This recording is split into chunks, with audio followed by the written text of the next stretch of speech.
Good morning, students. Welcome back, my dear students. Hope you all are fit and fine. I am very excited to start the class off with you after a long time. Remember, you can do anything if you put your mind to. And please know you are surrounded by people who deeply care about you, who are guided by a passion for helping you to reach your potential, and who wholeheartedly believe in you every day, always. Let's start today's class. In first few classes, we will not start any new topic. First, we will revise what we have learned so far. Our first chapter was rational number. So, what is a rational number? A rational number is a set of number that can be represented in P by Q form, where Q not equal to 0. Okay, and all natural numbers, whole numbers, integers, they are they are considered as rational number also. They all can be represented in P by Q form. Okay. Next, what we have studied? We have studied properties of rational number. First property is closure property. Okay. Rational number closed under addition, subtraction and multiplication. But rational number is not closed under division. Say any number that is 3 by 4, a rational number, if I divide it by 0, that is not defined. Okay, so it is not a rational number. So rational number is not closed under division.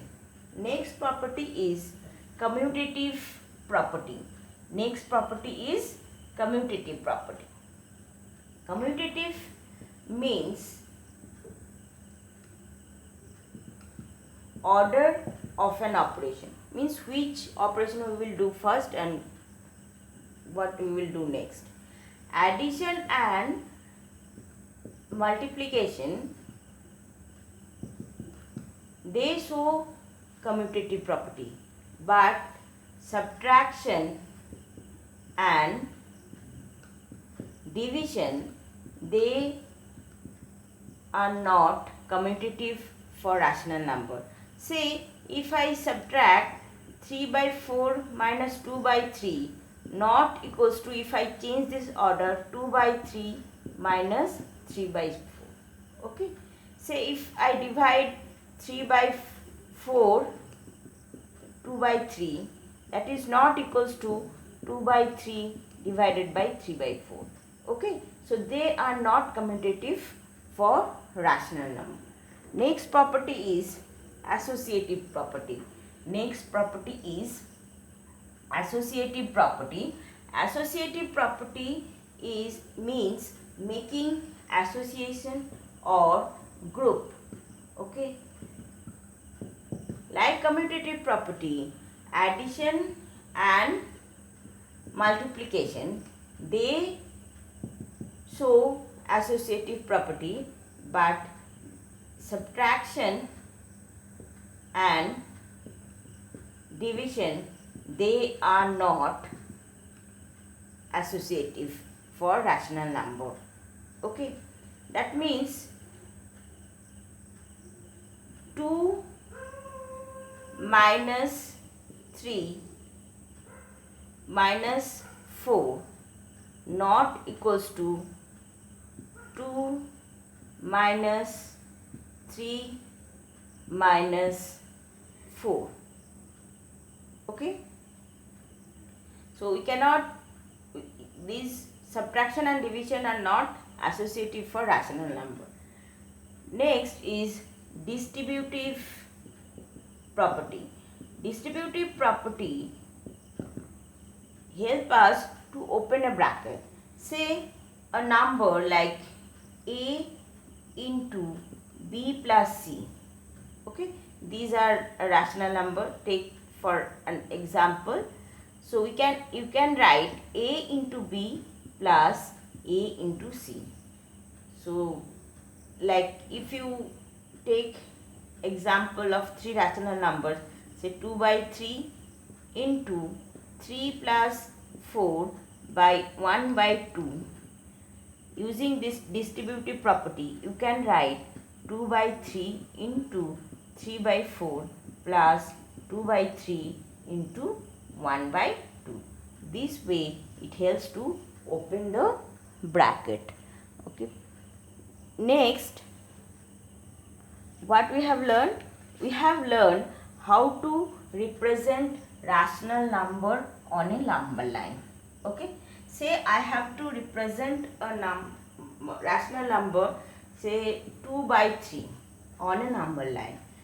So first you have to draw a line, then you have to mark number on it.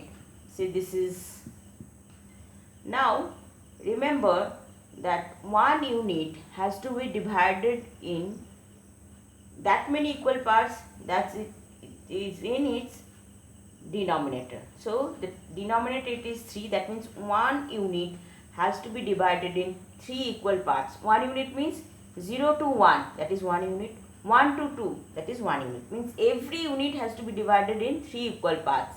Okay. So and I have divided in 3 equal parts. So each part is now 1 by 3. So this is the number. Okay. Next, rational number between two rational number. Okay. So you have to write some rational number between two rational number. So take an example, 2 by 3 and 1 by 2. These are two rational number. You have to find 4 rational number in between these two rational numbers. First step, what you have to do, you have to make their denominator equal. How you can make their denominator equal? By cross multiplication. Okay, that means this has to be multiplied by this and this rational number has to be multiplied by this denominator. Okay, so after multiplying by its denominator, what it becomes? 2 into 2 into 3 into 2, that is 4 by 6, and this number becomes 1 by 2, it has to be multiplied by 3, so 3 and 6. So in between this number, apparently there is no number in between these two rational numbers.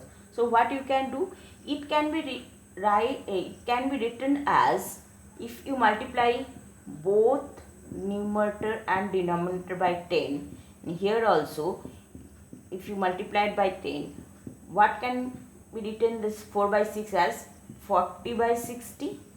Okay, and this 3 by 6 can be written as 30 by 60. So in between 30 and 40 you can write 10 numbers.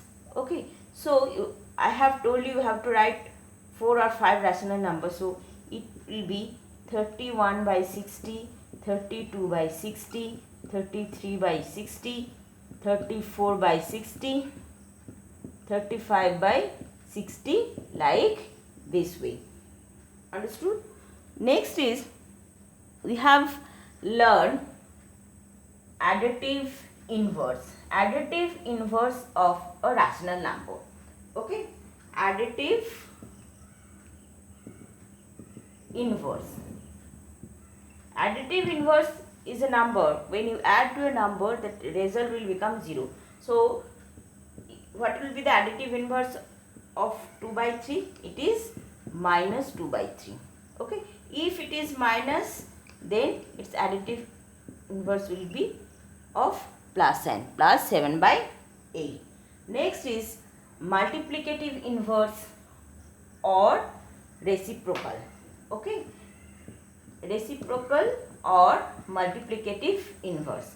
That means you have to multiply a number with a rational number so that its product is 0. So if you take 1 by 2, you have to multiply this 1 by 2 by a number so that product will become 0. So you have to multiply these by 2, then its product will become 1. Okay, so reciprocal of 1 by 2 is 2. Reciprocal of 3 by 2 will be 2 by 3. Just this put upside down, that means this denominator will become its numerator and numerator will come down into its denominator. Understood? You go through this previous video of this chapter and revise all the sums and exercises. Thank you.